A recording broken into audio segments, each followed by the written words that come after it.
مسئلے بڑے اہم جو دوبارہ ہم بیان نہیں کریں گے وہ سن لیں۔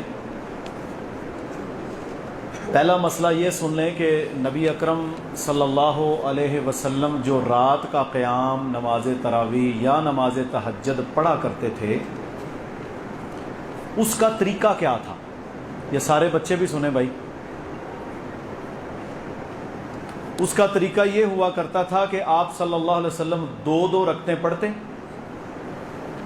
دو دو دو دو 10، اور امی عائشہ رضی اللہ تعالی عنہا فرماتی ہیں، صحیح مسلم میں حدیث ہے، کہ جب آپ علیہ الصلاۃ والسلام کو اس بات کا خطرہ لاحق ہوتا کہ میری سحری فوت نہ ہو جائے تو آپ صلی اللہ علیہ وسلم اپنی نماز کو ایک رکعت وتر پڑھ کے طاق بنا دیا کرتے تھے۔ گل سمجھ آ گئی ہے؟ یعنی آپ صلی اللہ علیہ وسلم نے 11 رکعتیں پڑھنی ہیں، دو دو کر کے 10، اور ایک رکعت آخر میں پڑھ کے اسے کیا بنا دینا ہے؟ طاق۔ یہ ہے سنت طریقہ۔ 3 وتر، اس میں 2 نفل ہیں، 5 وتر کی حدیث وہ بھی صحیح ہے، اس میں 4 نفل ہیں، 7 وتر کی حدیث یہ بھی ہے، اس میں 6 نفل ہیں، 9 وتروں کی حدیث بھی ہے، اس میں 8 نفل ہیں۔ مسئلہ یہ ہے کہ رات کی نماز یعنی عشاء کے بعد سنتوں کے بعد جو قیام ہے نا، جسے قیام اللیل، صلاۃ اللیل، قیام رمضان، نماز تراویح، نماز تہجد، مختلف نام ہیں اس کے پڑھنے کے مختلف طریقے ہیں۔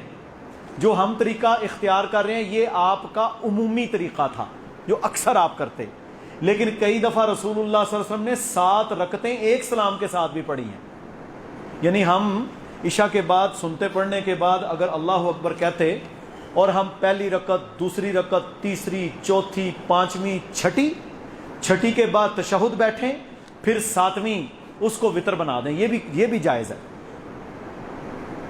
یعنی یہ مختلف انداز ہیں کہ آپ صلی اللہ علیہ وسلم 7 اور 4 11 4 رکعتیں آپ پہلے پڑھ لیں 2 2 کر کے، اس کے بعد 7 اکٹھی پڑھ لیں، یہ بھی درست ہے۔ یہ مختلف احادیث صحیح بخاری میں موجود ہیں۔ تو اس میں سب سے معمول بہا عمل کون سا ہے؟ جو امی جان نے بیان کیا، کیونکہ امی جان عائشہ رضی اللہ تعالی عنہا وہ آپ کے ساتھ ہوتی تھی رات کے وقت، بیوی نے تو گھر میں ہی ہونا ہے نا، تو وہ جو آپ کی تہجد کا ذکر فرماتی ہیں وہ سب سے اولا ہے، اور وہ کیا ہے؟ 2 2 کر کے 10 رکعتیں۔ اور جب آپ کو اپنی نماز سحری کے ضائع ہونے کا خدشہ ہوتا ہے، یعنی سحری میں اور فجر میں تھوڑا سا ٹائم رہ گیا ہے، تو پھر رسول اللہ صلی اللہ علیہ وسلم کتنی رکعتیں پڑھتے؟ 1 رکعت پڑھ کے اسے وتر بنا دیتے۔ یہاں تک بات سمجھ آ گئی ہے؟ دوسری بات، وتر اصل میں ایک ہی ہوتا ہے۔ وتر کتنے ہوتے ہیں؟ ایک۔ حدیث کیا ہے؟ سنن ابو داود، رسول اللہ صلی اللہ علیہ وسلم نے فرمایا الوتر حق، وتر کا ادا کرنا تم پر حق ہے، یعنی تمہیں پڑھنا چاہیے، چاہے تو 5 پڑھ لو، چاہے 3 پڑھ لو، چاہے 1 پڑھ لو، اس میں بھی اللہ کے نبی نے چوائس دے دیا۔ پھر ایک اور حدیث میں ہے ان اللہ وتر یحب الوتر، اللہ اکیلا ہے نا، اللہ کے وحدہ لا شریک ہونے میں شک تو کوئی نہیں۔ ان اللہ وتر، اللہ کے نبی نے فرمایا اللہ وتر ہے، یعنی اکیلا ہے اور وتر کو پسند کرتا ہے۔ تو یہ مختلف احادیث ہیں۔ ہم انشاءاللہ 3 وتر جو ادا کریں گے اس میں 2 رکعتیں ہم الگ پڑھیں گے کیونکہ ہم وہ تسلسل برقرار رکھیں گے، اور 1 وتر ہم انشاءاللہ الگ سلام سے پڑھیں گے۔ یہی طریقہ سب سے اولا ہے۔ ویسے ایک سلام کے ساتھ بھی 3 وتر پڑھے جا سکتے ہیں، آپ کو پتا ہے اس میں فلیکسیبلٹی ہے۔ تو دوسری چیز یہ ہے، چند باتیں، قرآن پڑھنا، قرآن سننا اور قرآن سمجھنا، یہ تینوں چیزیں ضروری ہیں کہ نہیں؟ آج پاکستانی، ہندوستانی، بر صغیر کے لوگوں میں دین بیزاری، شرک، کفر، بدعات، خرافات، اللہ کی نافرمانیاں کیوں زیادہ ہیں؟ عقائد میں کیوں گندگی ہے؟ کیونکہ ہم قرآن کو سمجھ کر نہیں پڑھتے۔ قرآن جو بیان کر رہا ہے اس کے بارے میں ہمیں پرواہ ہی کوئی نہیں. اسی طرح ہے نا عقیدے گندے، غیر اللہ کو پکارنا، غیر اللہ کو سجدے کرنا، قبر میں جو بیچارے مردے پڑے ہیں نیک تھے ان سے جا جا کے دعائیں مانگنا، قبروں کے طواف کرنا، قبر کو سجدہ کرنا، یہ ہے نا شرک کی اقسام. پھر بدعتیں، تریجا، ستواں، 40واں، گٹکاں پڑھو جی، برسیاں کرو جی، وغیرہ وغیرہ. یہ ساری خرافات ہمارے اندر کیوں ہیں؟ کیونکہ ہم قرآن کو سمجھنے کو تیار نہیں ہیں. ہم ٹیپ ریکارڈر ہیں، ٹیپ ریکارڈر کی طرح قرآن پڑھا، ٹیپ ریکارڈر کی طرح قرآن سنا اور بس سارا کام ختم. اب قرآن کو جو سمجھے گا قرآن اس پر اثر کرے گا کہ نہیں؟ قرآن تو بھائی اس کو بدلے گا، قرآن آپ کو چینج کرے گا، قرآن آپ کی زندگی کو بدل کے رکھ دے گا. صحابہ کرام نے قرآن کو سمجھا، تابعین، تبع تابعین نے قرآن کو سمجھا، دنیا میں غالب ہو گئے. تو قرآن کو پڑھنا بھی ہے، سننا بھی ہے اور انشاءاللہ سمجھنا بھی ہے. سمجھنا بھی ہے نا میرے بھائیوں. اچھا دوسری بات، اسی کاڑے بڑے ہیں. میری دکان کھلی ہو نا، گاہک آ رہے ہیں، ٹائم کلوزنگ کا 8 بجے ہے، میں 11 بجے تک بیٹھتا ہوں. یار جواب دے دیا کرو کیوں بیٹھتا ہوں؟ بھئی یار کام جاری ہے، کیا مسئلہ ہے؟ شادیوں میں 4 آنے کی روٹی نہیں ہوتی، 3 گھنٹے اپنی کتنی نمازیں ہم ضائع کر دیتے ہیں کہ جی روٹی نہیں کھلی. لیکن مسجد میں آ جائیں تے ڈاکٹر صاحب، قاری صاحب، یہ ہو گیا جی، وہ ہو گیا جی. اور میرے بھائیو ایام معدودات، یہ تھوڑے سے دن ہیں، ہے نا تھوڑے سے دن، ان میں ہم نے فائدہ اٹھانا ہے. جتنا زیادہ اللہ کے دین کا علم آپ حاصل کر لیں گے اتنے آپ فائدے میں رہیں گے کہ نقصان میں؟ فائدے میں رہیں گے نا. اور اچھا ایک فضیلت اور سن لیں.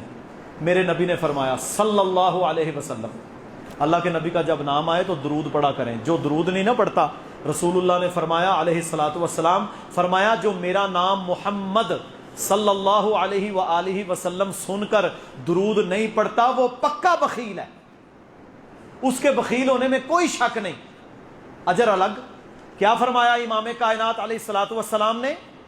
فرمایا جو بندہ نماز پڑھنے کے بعد جتنی دیر تک مسجد میں بیٹھا رہتا ہے وہ نماز کی حالت میں ہے، وہ نماز کی حالت میں ہے. فرمایا جو بندہ امام کے ساتھ رات کا قیام شروع کرے، جس طرح آپ نے امام کے ساتھ تراویح پڑھی، اور امام کے ساتھ ہی ختم کرے. پہلے بھی جانا جائز ہے، یہ نہیں کہ وہ حرام ہے، لیکن فضیلت بیان کر رہا ہوں. کچھ لوگ ہیں ہمارے بھائی وہ رات کو وتر پڑھ لیتے ہیں، لیکن یہاں جو فضیلت ہے وہ کیا ہے؟ ابو داود میں صحیح روایت ہے، فرمایا جو امام کے ساتھ شروع کرے اور امام کے ساتھ ہی اپنی نماز کا خاتمہ کرے وہ ایسے ہے گویا اس نے ساری رات قیام کیا. یار یہ چھوٹی آفر ہے، بہت بڑی آفر ہے یہ. تو میرے بھائیو سورہ فاتحہ، سورہ فاتحہ کا نام ہے شفا. پہلے پارے میں پہلی سورت یہی ہے، سورہ فاتحہ کا نام ہے شفا. سورہ فاتحہ نماز ہے، نماز میں ضرور پڑھی جاتی ہے. اس میں اللہ تعالیٰ نے اپنے اور بندے کے ساتھ کلام کیا. الحمدللہ رب العالمین، تمام تعریفیں اللہ کے لیے جو سارے جہانوں کا رب ہے. الرحمن الرحیم، رحمان اور رحیم ہے. مالک یوم الدین، قیامت کے دن کا مالک کون ہے؟ اللہ.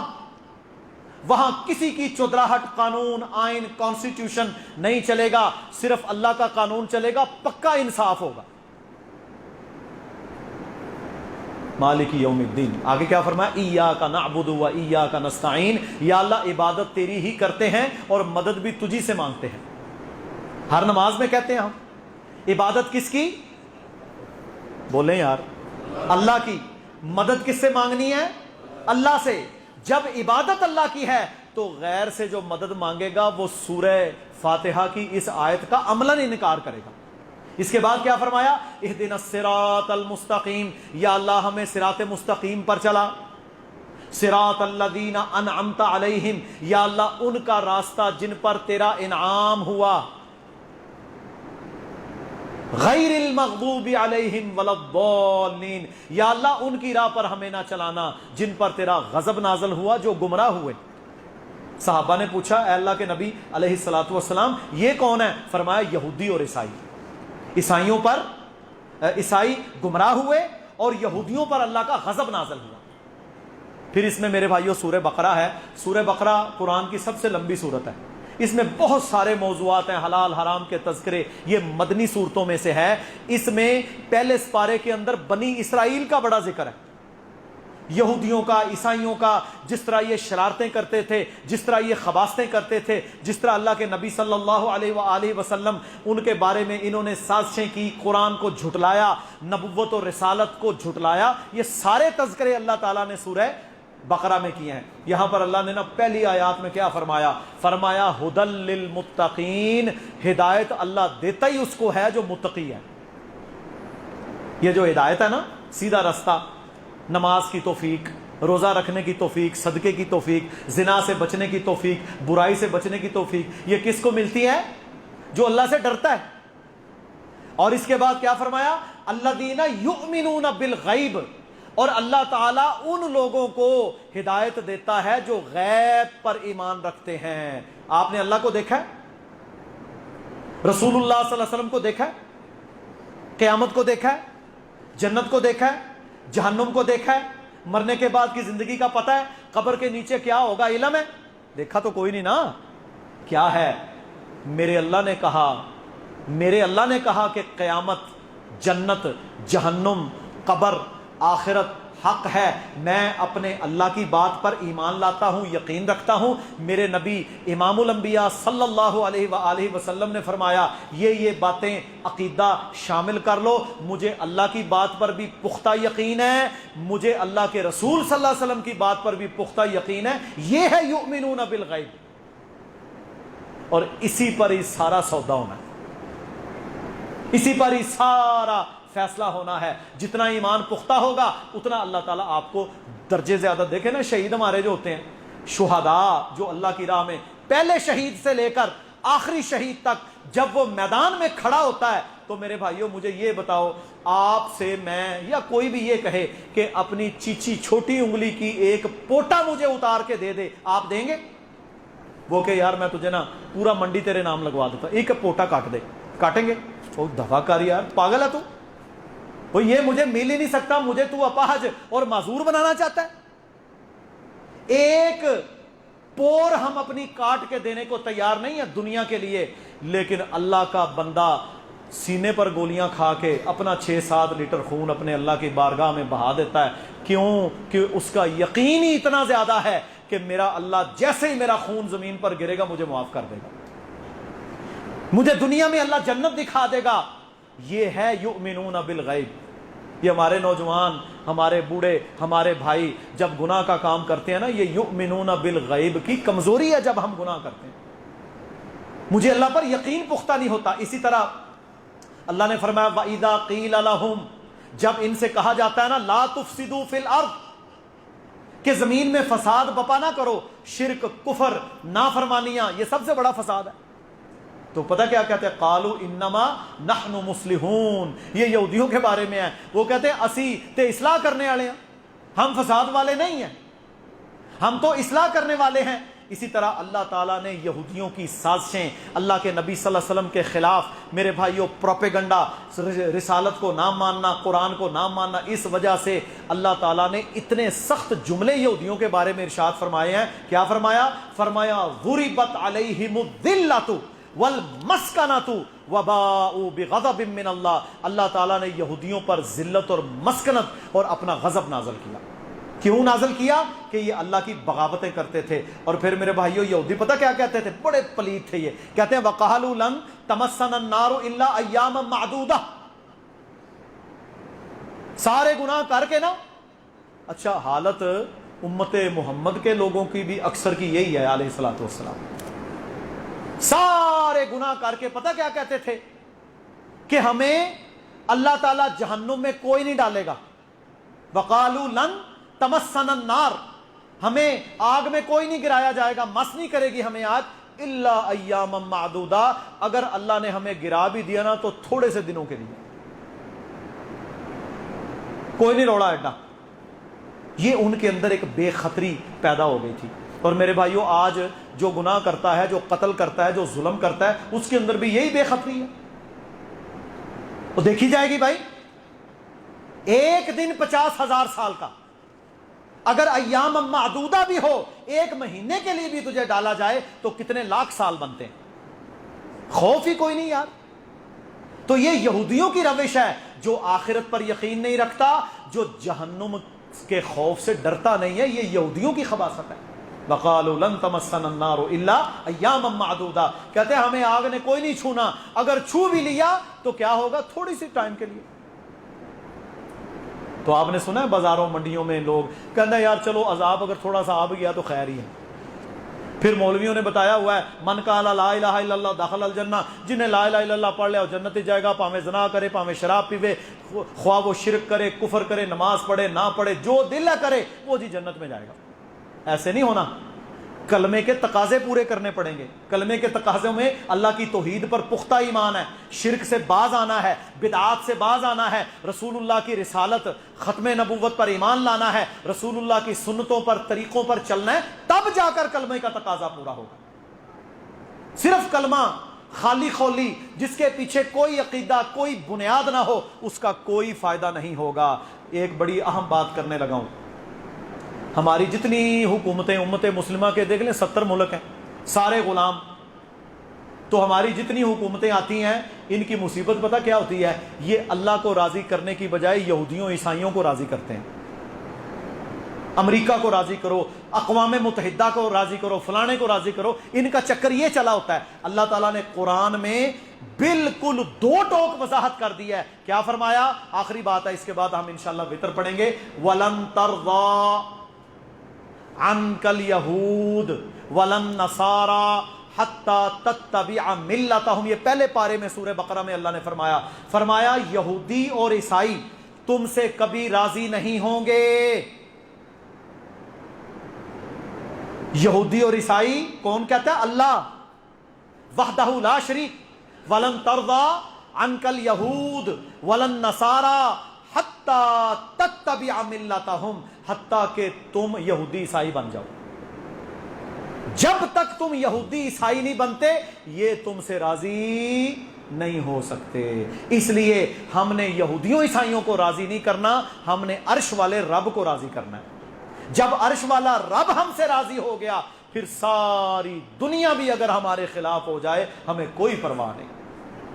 تو یہ قرآن کا تھوڑا سا بیان ہے، ورنہ میرے بھائیو ایک ایک آیت کے اوپر کتنی تفسیر آپ بیان کر سکتے ہیں۔ اللہ تعالیٰ سے ہم سب دعا کریں، یا اللہ ہمیں قرآن سمجھنے والا بنا دے، یا اللہ تیرا یہ پیغام ہے ہمیں اس کا علم حاصل کرنے والا بنا دے۔ آپ سب کی فضیلت بیان کر دوں، آپ سب کی فضیلت اللہ تعالیٰ نے بیان، اللہ کے نبی نے بیان فرمائی ہے صلی اللہ علیہ وسلم، فرمایا جو دین کا علم حاصل کرنے کے لیے وقت نکالتا ہے اللہ کی ساری مخلوق اس کے لیے دعا کرتی ہے۔ صحیح مسلم میں حدیث ہے، حتیٰ کہ پانی کی مچھلیاں اس کے لیے دعا کرتی ہیں، فرشتے ان پر اپنے پروں سے سایہ کرتے ہیں۔